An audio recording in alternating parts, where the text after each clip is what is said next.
제가요 개척을 하면서 많은 것을 배웁니다.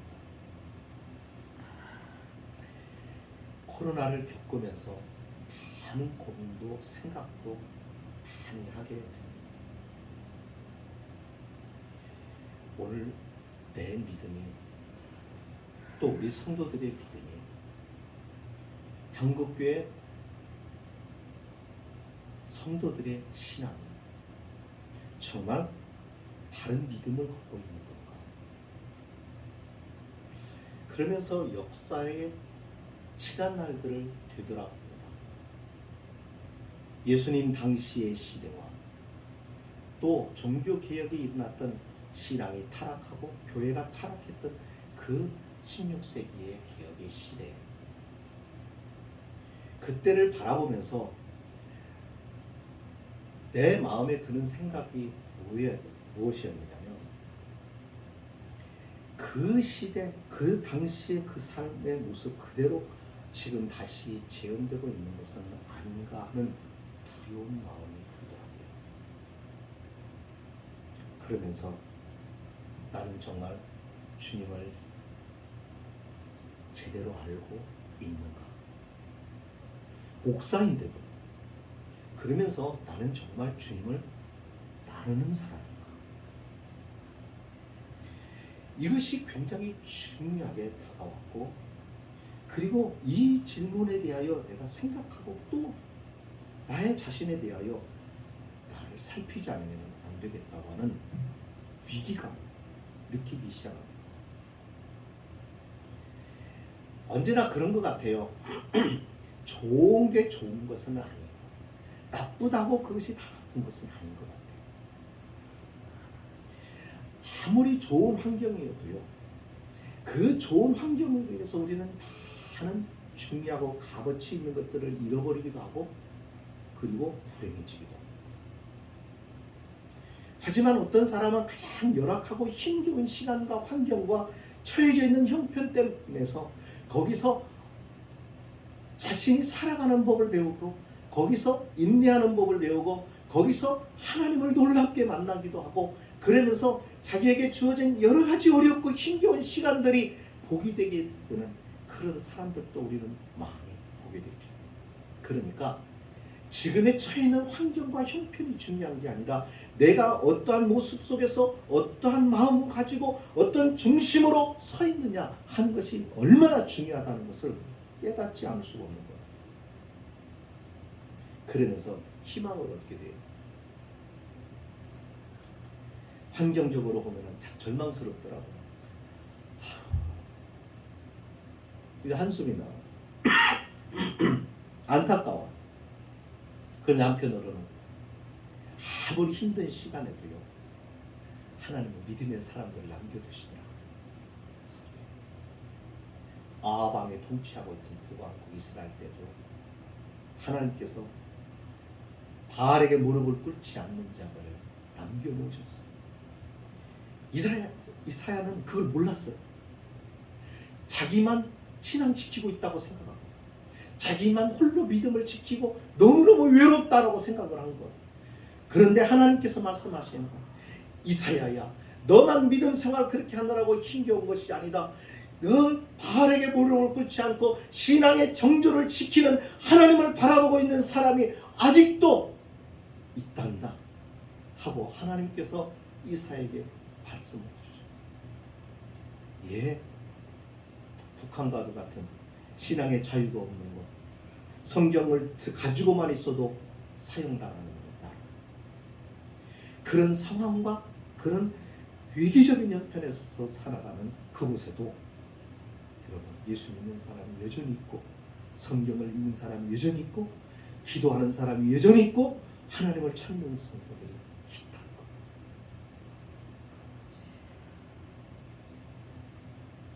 오늘 이 말씀이 제목이 나를 따라오려거든.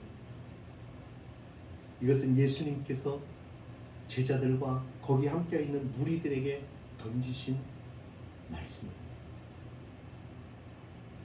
예수님께서 기도하고 산에서 내려오십니다. 그런 과정에 예수님께서 제자들에게 물으셨어요. 사람들이 나를 누구라 하느냐라고 물어봤습니다. 그러니까 제자들이 말했어요. 예수님을 세례 요한이다, 뭐 예레미야다, 또 선지자 중에 하나다, 여러 가지로 예수님을 말했을 때 예수님께서 다시 제자들에게 질문하죠. 그렇다면 너희는 나를 누구라고 하느냐라고 물었어요. 그때 베드로가 아주 확신에 찬 정답을 얘기합니다. 그게 바로 베드로의 신앙고백이죠. 주님은 살아계신 하나님의 아들이시죠 라고 말합니다. 아주 정확한 답을 얘기합니다. 예수님이 그 정확한 답을 들으시고 베드로를 칭찬하십니다. 바요나 시몬아, 내가 참 복이 있는 자구나. 하지만 기억해라, 네 지식에서 고백한 것이 아니다. 너에게 그 정답을 가르쳐 주신 분은 아버지시다. 네. 그가 배워서 지식을 얻어서 고백한 것이 아니라 그 순간 하나님께서 그의 생각 속에 정답을 넣어주신 거예요.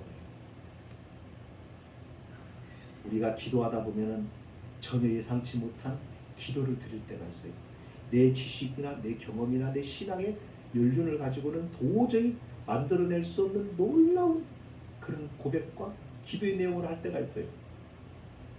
그때 깨닫습니다. 이것은 나로부터 나온 지식이 아니구나. 하나님이 내 생각 속에 집어넣어 주신 거라는 것을 깨닫습니다. 이런 것과 같은 거죠. 자, 그런 고백을 했을 때 예수님께서 그 고백을 들어서 거기서 끝나면 좋은데 바로 이어서 주님이 뭐라고 얘기하시냐면요, 이거예요. 23절이에요. 또 우리에게 이르시되 누구든지 나를 따라오면 자기를 부인하고 십자가 져야 된다는 거예요. 주는 그리스도시요 살아계신 하나님의 아들이십니다. 그렇게 고백했는데 예수님은 그 고백을 듣자마자 하시는 말씀이 뭐였냐면 내가 십자가를 지고 고난을 겪어야 될 것이다 라고 말합니다. 여러분, 이 말씀의 의미는 우리가 잘 알아야 됩니다. 그러면서 주님께서 자신이 십자가를 져야 될 것을 말씀하시면서 23절에 나를 따라오는 자는 누구든지 예외 없이 어떻게 한다는 거예요? 자기를 부인하고 날마다 제 십자가를 나처럼 지고 나를 따라와야 된다라고 말하는 것이에요. 여러분, 예수 믿는 게 그러니까 결코 쉬운 일이 아니다. 예수님은 이것을 다르게 표현하셨어요. 어떻게 해요? 좁은 문으로 가는 길이다. 좁은 길로 들어가는 길이다. 그래서 찾는 자가 없고 그 길이 협착하여 그 길로 가려고 하는 사람이 없다. 극소수다.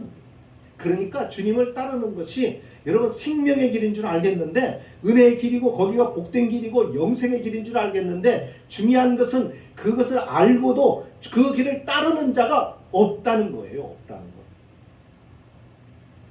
목사님, 오늘날 그리스도인들이 얼마나 많은데요. 천만에요. 그리스도인이라는 이름을 가졌으나 그러나 그 주님을 따르는 자는 적다는 것입니다. 이것이 현실이에요. 현실이에요. 그러니까 여러분, 그냥 교회를 다니는 게 중요한 게 아니에요. 교회를 통해서 무엇을 들어야 되냐면 하나님의 음성을 들어야 되고, 교회를 통하여 하나님과 사귐을 가져야 되는 거예요. 그것이 없이 덜렁덜렁 교회를 다니는 것으로 신앙생활이 되는 것이, 그게 천국 가는 게 아니란 말이에요. 오늘 우리는 말씀대로 가야 돼요. 언제나 그래요. 하나님은 말씀하시는 분이잖아요. 언제나 하나님은 우리에게 말씀으로 찾아오세요. 그러니까 말씀으로 찾아오신다는 것은 말씀으로 우리를 인격에 호소하시는 거라고. 그러니까 그 말씀을 듣고 우리의 인격에 호소하는 그 말씀 앞에서 우리가 어떠한 반응을 보이느냐에 따라서 우리의 신앙이 분명하게 설정된다는 거예요. 여러분, 우리 자신, 나 자신을 비롯해서 오늘 우리가 이 시대를 봐야 돼요. 예수 믿는 사람이 정말 매력이 있는가? 예수 믿는 사람이 사람들로부터 인정과 존경과 두려움을 갖고 있는가? 전혀 그렇지 않죠.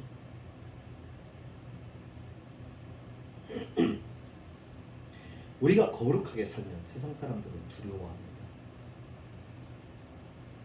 이렇게 살면 안 되는 것 같네. 저 사람들이 사는 것 보면 정말 하나님 있는 것 같은 두려움이 들 정도의 거룩함이 우리에게 있어요. 그게 없으니까 우리가 지금 세상 사람들에게 어떠한 대접을 받고 있는, 금방 우리가 알고 있는 바로 이 현실 아닙니까?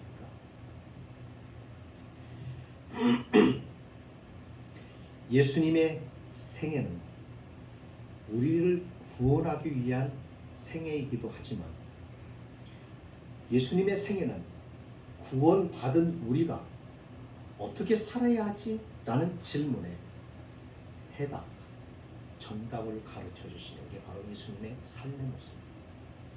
다시 말하면 구원받은 우리는, 예수님의 은혜로 구원받은 우리는 예수님처럼 살아가야 합니다. 여러분, 그것이 우리의 의지나 노력으로 쉽지가 않은 거예요. 그래서 어떻게 하라는 거예요? 내가 해줄 테니까, 내가 인도할 테니까, 내가 너를 이끌 테니까 어떻게 하라? 너는 나에 순종하고 따라오라는 거예요. 천국은 우리가 예수를 그냥 믿는 것으로 자동적으로 이렇게 그냥 간다는 것이 아니에요.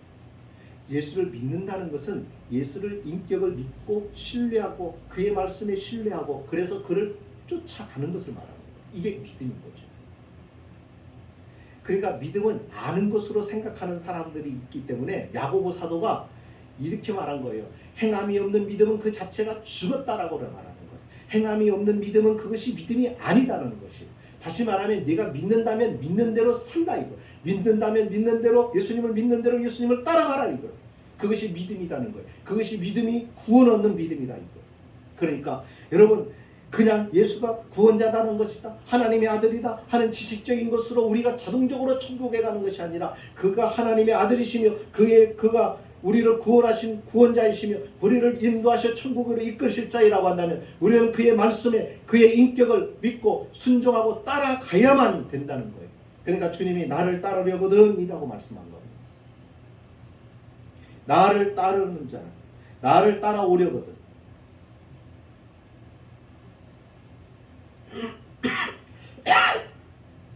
자기를 부인하고 날마다 제 십자가를 지고 나를 따를 것입니다. 십자가 지래요. 내가 십자가 지고 간 것처럼 너도 십자가 지고. 이게 뭐예요? 제자예요. 예수님께서 제자들에게 말씀하시죠. 마지막 이 세상의 지상 명령으로 내리신 것이 뭐? 너희는 가서 모든 족속으로 뭘 하라고요? 제자를 삼으라는 거예요. 교인을 만들라는 것이 아니에요. 교회를 출석하는 사람이라고 말하고 하지 않았어요. 제자라는 거예요. 제자는 스승을 따라가는 거예요. 행동도 말도 그리고 그의 목적 모든 것을 스승에 맞춰서 스승과 닮아가는 거예요.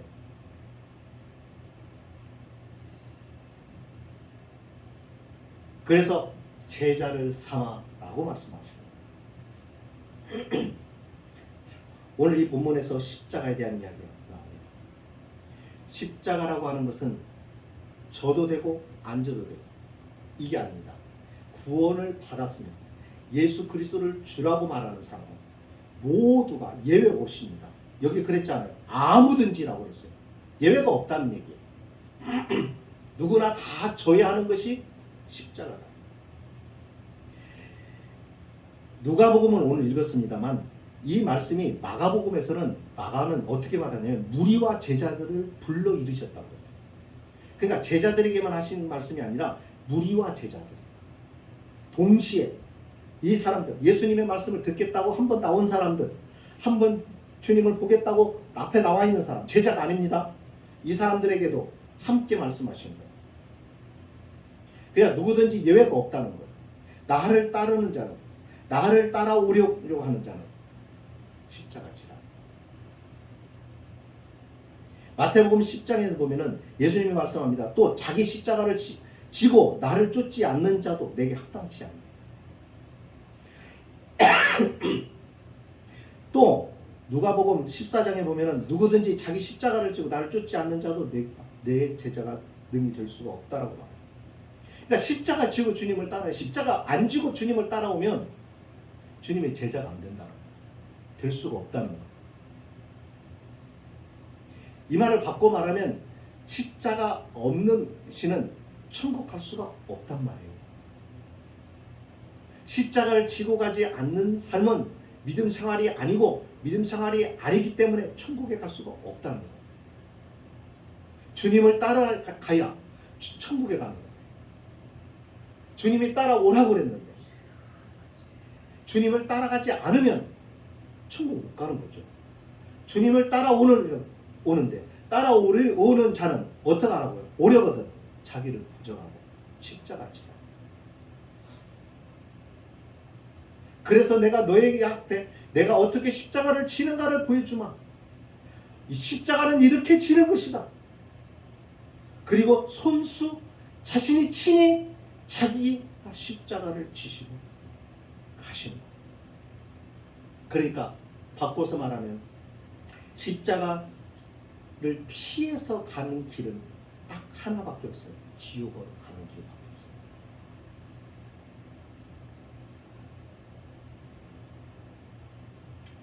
두 번째, 십자가로 이끄시는 그리스도의 부르심. 십자가를 지고 가라고 하는 이 주님의 부르심은 한 번으로 끝나는 게 아니에요. 영속적이에요. 여기 보니까 뭐라고 나왔는가 보세요. 날마다라는 말이 나와요. 하루만 지나는 게 아니에요. 날마다.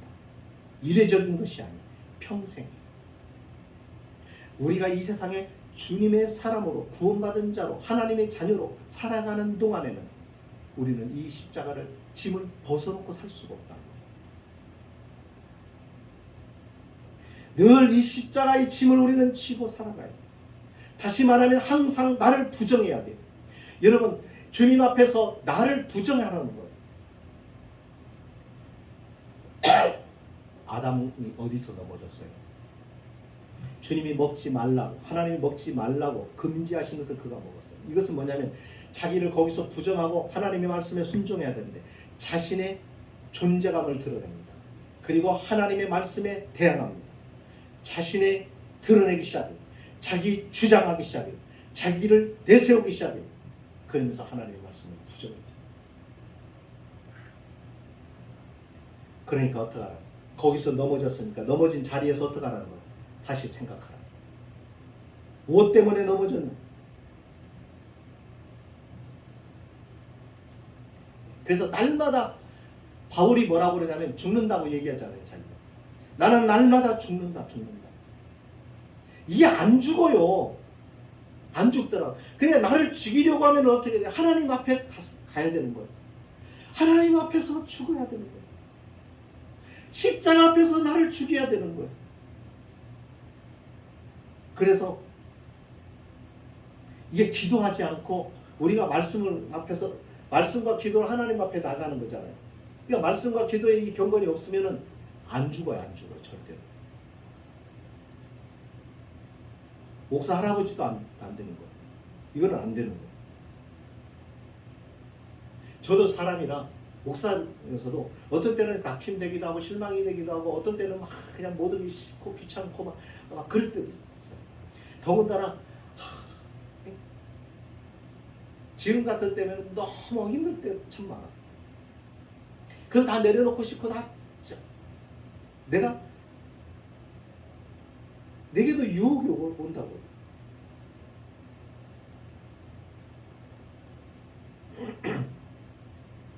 그때 그런 나를 부정하고 하나님 앞에서 나를 복종시키려고 하면 하나님을 찾는 것밖에 방법이 없어요. 그분 앞에 서는 것밖에 없어요.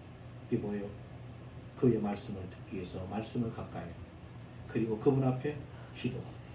나의 지금 형편을 하려고 나를 불쌍히 여겨달라고 하나님 나를 구원해달라고 나를 붙잡아달라고 기도하는 것밖에는 방법이 없는 거예요. 이것을 매일의 삶 속에서 하지 않으면 안 되는 거예요. 세 번째, 십자가는 고통스럽다. 십자가가 즐거운 사람은 없어요.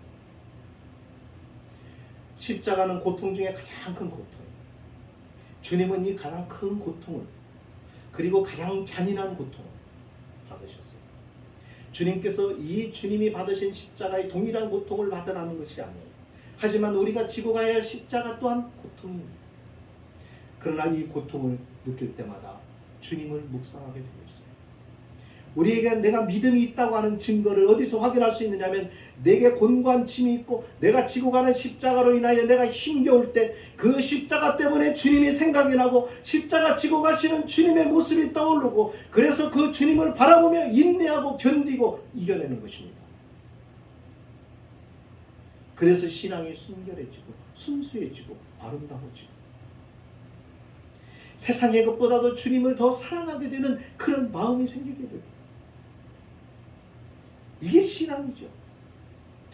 히브리서 12장 2절에 예수님의 모습을 말합니다. 십자가를 그분은 참으셨어요. 부끄러움을 개의치 아니하셨다고 그래요. 하나님 아버지 외에는 볼 수 없는 십자가를 지는 것입니다. 우리는 사람 앞에서 자꾸 십자가 의식을 해요. 그러다 보니까 위선을 부려요. 나 십자가 지고 있다. 나 십자가 지고 가는 거 보이지. 십자가는 그렇게 지는 게 아니에요. 아무도 모르고 오직 주님만 나 보는 거예요. 사람들은 내가 십자가를 지고 가는지 뭐 하는지 아무것도 몰라요. 그러니까 철저하게 외롭고 고독해. 하나님만 나오고 하나님과만 시선이 마주치는 거예요.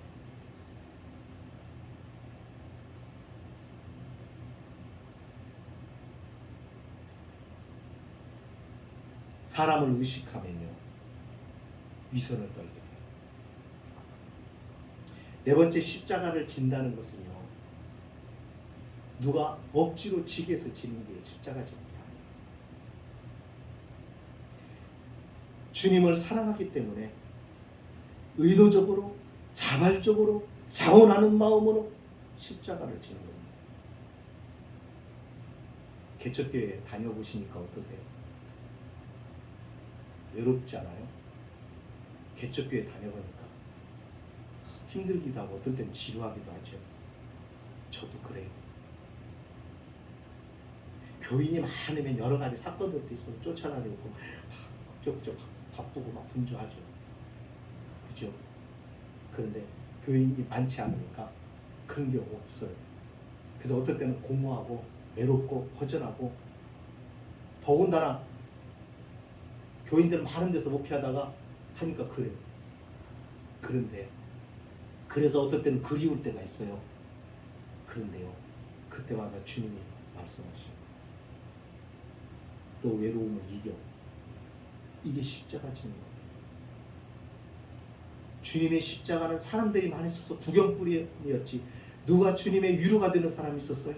없었어요. 주님은 하나도 개의치 않았어요. 묵묵히 자기의 십자가를 지고 가죠. 주님을 따르는 길은 그런 거예요. 진짜 주님을 믿는다는 것은 그런 거예요. 여러분 그렇디다. 개척교회 하니까요 누가 도와준대요. 도와준다고 그러는데요 여기 보니까는 다른 도와주는 게 우리보다도 어려운 교회가 있더라고. 힘든 교회. 그래서 그 교회를 도와달라고 그랬어요. 그 교회를 주세요. 지금 우리는 어느 정도 다 우리 버티고 있고 자력 감당하고 있고 하니까는 그 교회 우리 그랬더니 뭐라고 그런지 아세요? 자존심은 있어요. 목사님 그런 소리도 들어요. 자존심 때문에 그런 거죠.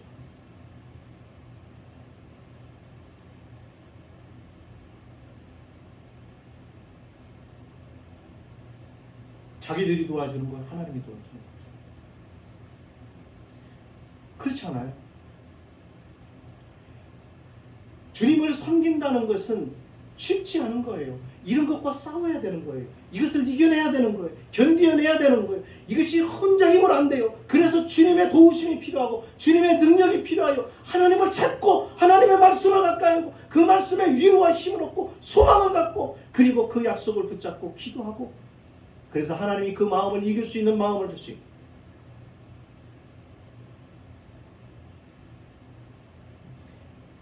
십자가는 어쩔 수 없이가 아니라 강요가 아니라 자원해서 하는 거예요. 주님이 십자가를 자원해서 했어요.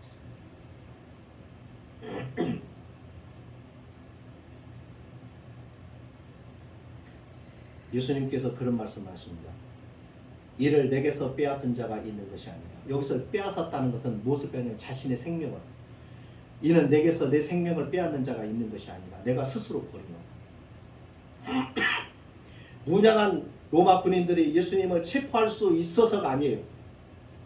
체포할 수 없었어요. 이것이 주님이 허락하지 않으면 체포할 수가 없는 거예요.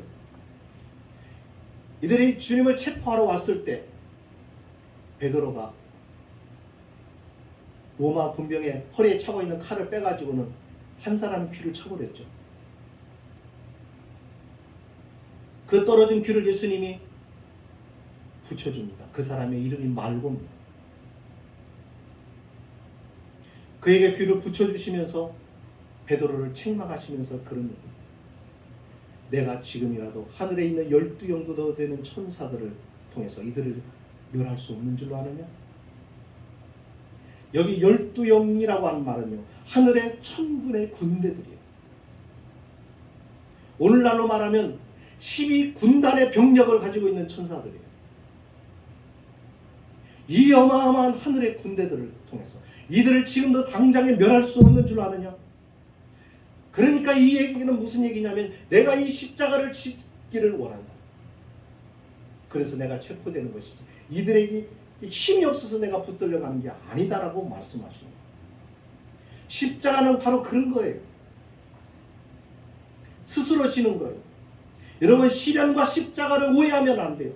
내게 당하는 시련은, 함구할 수 없는 이 시련은 징계나 혹은 이것을 통하여 내가 성장하고 발전하도록 하나님께서 주시는 은혜 하나의 방편이지만, 십자가는 그게 아니에요. 내가 주님을 사랑하기 때문에, 내가 주님을 닮아가고 싶어서, 내가 주님의 걸어가신 길을 따라가고자 스스로가 어려움을 선택하는 거예요. 처음에 저 개척을 할 때 고민 많았어요. 개척이 더 어려울 거예요. 옛날하고 다르죠. 가난하고 힘들 때는 다 힘드니까 개척교회 나오는 게 그렇게 힘들지 않았어요. 그러나 요즘에는 모든 삶이 넉넉하고 부유하다 보니까 개척교회 나오면 부담스러워요. 그러니까 갈수록 여러분, 오늘 우리 시대뿐만 아니라 이 다음 시대 가면 더 개척교회는 어려워요. 그런데도 불구하고 왜 이 길을 가느냐? 내가 주님을 위해서 한 게 하나도 없더라고.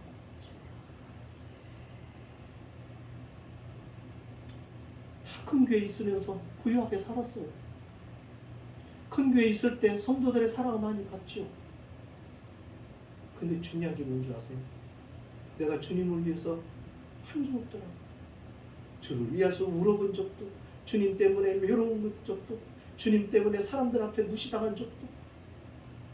그러니까 개척교회 하니까는 그게 있더라.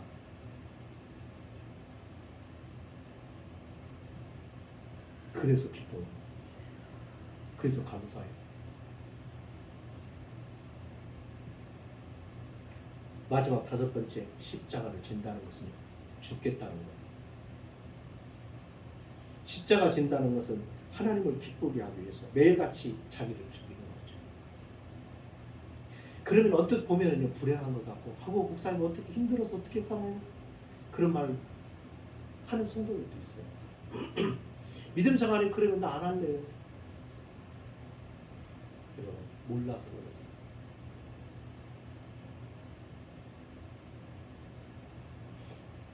주님 위해서 죽으면요, 주님 위해서 죽으면 비참한 게 아니에요. 살아나는 기적, 부활을 경험해요.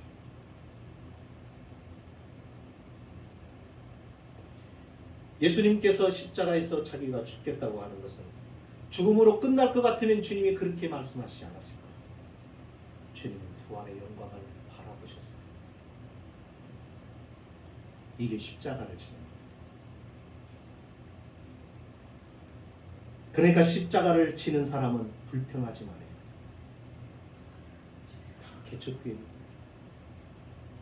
불평하지만. 죽음을 앞에 둔 사람이 불평하는 거 보셨어요? 죽음을 바로 눈앞에 둔 사람은 내가 더 잘하지 못했던 것, 내가 살면서 더 잘해야 될 것들을 못했던 것에 대한 후회만 있습니다. 불평이 없습니다. 말씀을 마칩니다. 많은 그리스도인들이 신앙생활을 합니다. 교회가 크기도 하고 많은 사람들이 신앙을 자랑도 하고 하나님의 축복을 받았다고 부유함을 자랑도 하고 하나님이 복 주셔서 이렇게 높은 자리도 올라갔다고 말도 합니다. 그런데요, 오늘날 성도들 가운데 야곱처럼 씨름하는 성도들은 없어요. 영적인 진통을 감당하면서 그 진통과 싸우는 그런 믿음의 성도들은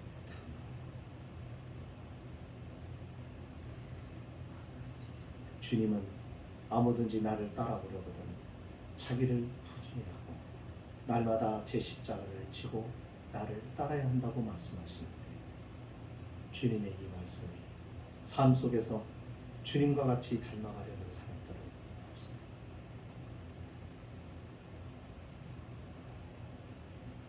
천국 가면 과연 이만큼 교인들이 다 천국에 와 있을까? 요즘은 그런 생각을 하게 됩니다.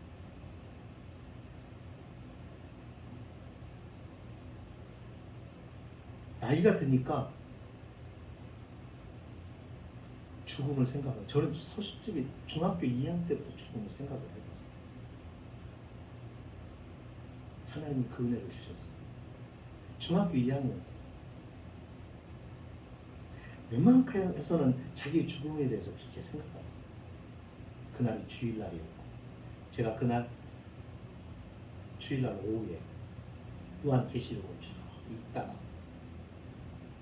바로 그 죽음에 대한 생각을, 나도 죽는구나, 내가 죽을 때, 내가 죽을 때, 그러면서 하나님 앞에 어떻게 했었죠? 요즘에 가까이 있는 사람들 가운데, 아는 사람들 가운데 병이 들었다, 세상을 떠난다는 사람들을 자꾸 듣게 되면서 더 그런 생각이 들고, 그래, 세상은 유한해. 여러분, 이 세상은 얼마 안 있으면 다 끝납니다. 주님 오실 때가 됐다는 것을 너무 확연하게 우리가 볼 수 있고, 개인적으로 우리의 인생이 하나님 우리를 부르실 때가 가까워 오고 있습니다. 아무도 장담할 수 없어요. 아무도 예측할 수 없어요. 주님의 이 말씀을 우리는 다시 한번 새겨들었으면 좋겠습니다. 그리고 이 말씀에 대하여 한 번쯤 한 주간 동안 깊이 묵상하면서 나는 이 말씀이 나에게 주신, 나를 향하신 이 말씀에 대하여 나는 지금 어떠한 반응과 어떠한 모습으로 살고 있는가를 한 번쯤 깊이 생각했으면 좋겠어요. 그리고 기도하세요. 하나님께서 은혜를 주실 것입니다. 하나님께서 놀라운 비밀을 보게 하실 것입니다. 하나님께서 한 주간을 완전히 새로운 날, 놀랍고 복된 한 주간을 만들어 주실 것입니다.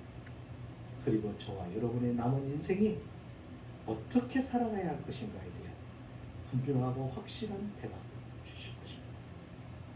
그러면 하나님의 이 말씀 앞에서 오늘 우리 자신을 살피는 믿음의 은혜의 시간들을 갖는 귀한 한 주간을 보내시고, 그래서 복된 여러분의 남은 생애가 더 유익하고 더 아름답고 더 멋지고 그리고 더 놀라운 하나님의 은총과 축복을 누리는 그런 삶이 되시기를 주의 이름으로 축복합니다. 기도하십니다.